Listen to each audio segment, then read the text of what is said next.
Welcome to the lab lecture for week 7. In lab, we're going to continue on with the semester project, and this week we're going to be working on mechanical and control descriptions. So this is typically a section 4 in an energy audit. Now, depending on the amount of equipment, the size of the building, the complexity of the control, these sections can be separated. So mechanical would be first, control would be second. So you'd have a section 4 mechanical, a section 5 control. This flexes depending on the size of the building. In this case, we have a smaller building with relatively simple mechanical equipment and even simpler control.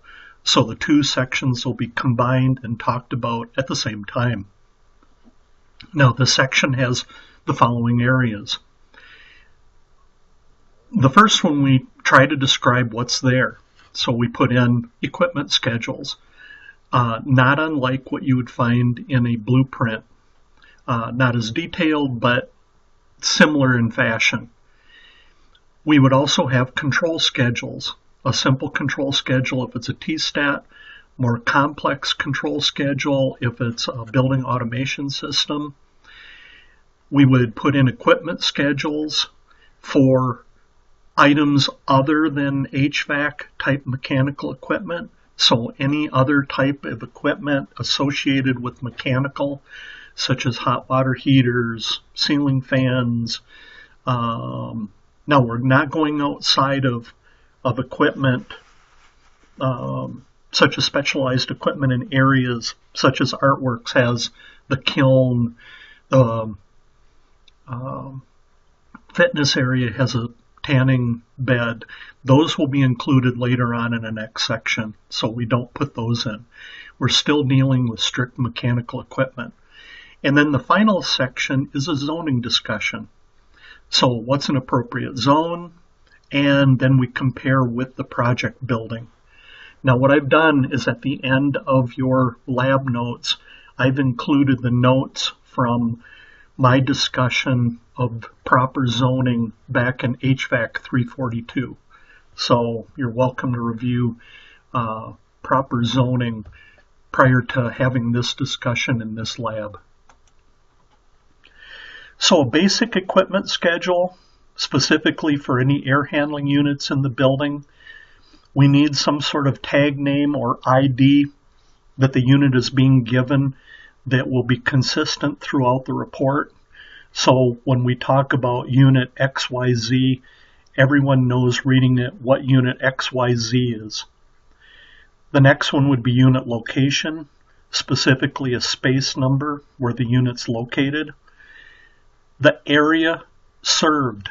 All space numbers served should be under this column. So every space number that this area served should be put in that particular column.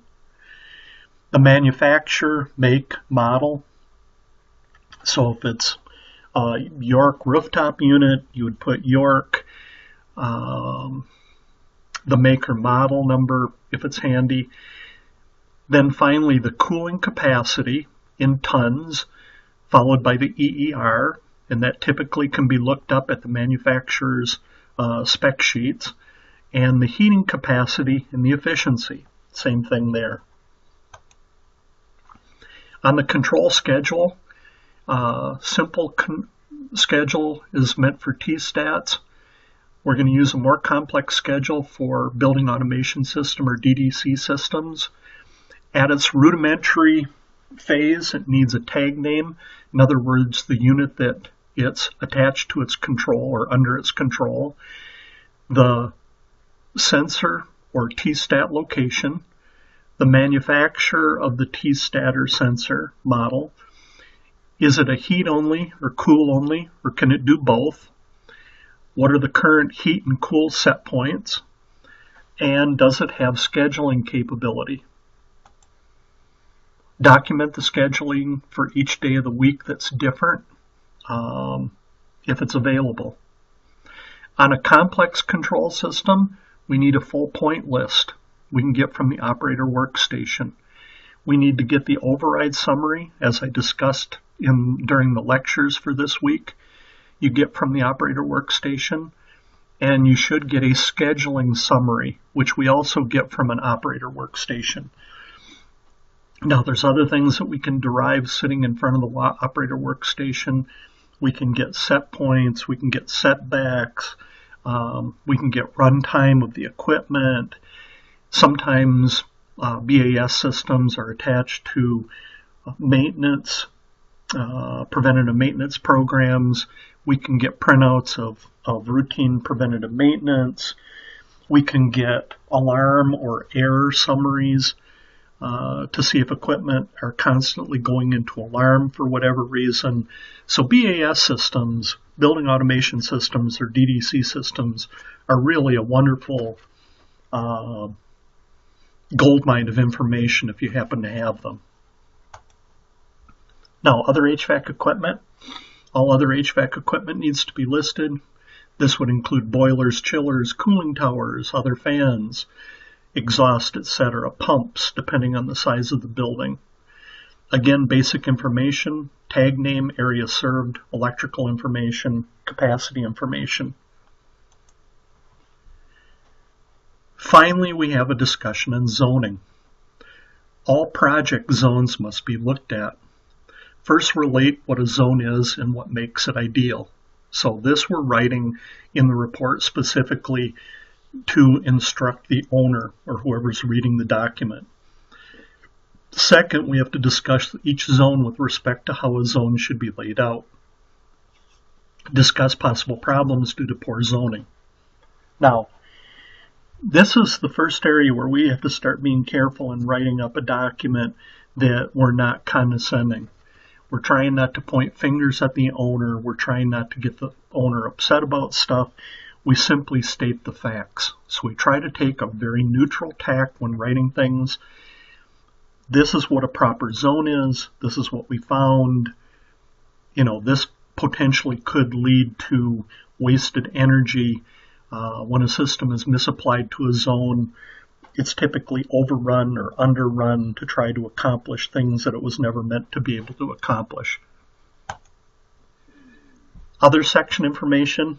If pictures of the units and controllers are available, they can be included. It's the old adage, pictures speak 1,000 words. All the sections really in any of the document, feel free to put pictures in. The condition of the existing equipment is discussed in the operational and maintenance section of the energy audit report.